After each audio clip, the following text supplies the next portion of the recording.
संतों की, सज्जनों की अगर वाणी हमारी समझ में नहीं आ रही तो आप बिल्कुल ये मान लेना आपका विनाश तय है। क्यों तय है?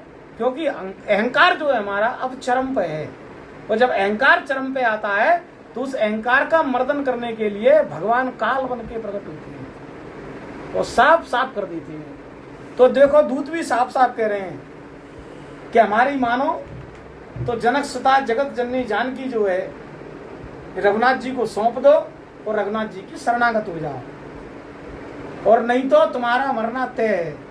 और जब तय कहा दे न दे ही, जैसे ही दूतों ने देने की बात कही है सो रावण ने वही क्रिया अपनाई जो विभीषण के साथ अपनाई। इसका मतलब जहां सत्यवाद कड़वी लगने लगे समझ लेना रोग आपका और बढ़ रहा है।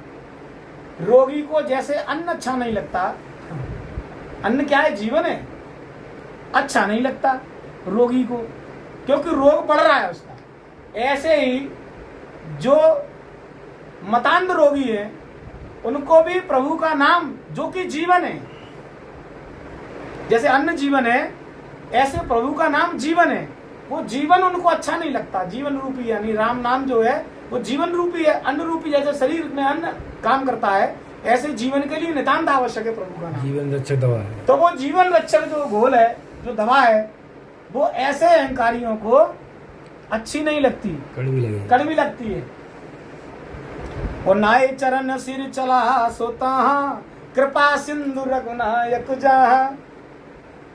वे भी समझ गए कि इसका कल्याण अब कोई नहीं कर सकता, इसको छोड़ो, चलो भाई चलो। हमारा जो कर्तव्य था इसके साथ हमने वो कर्तव्य निभाया।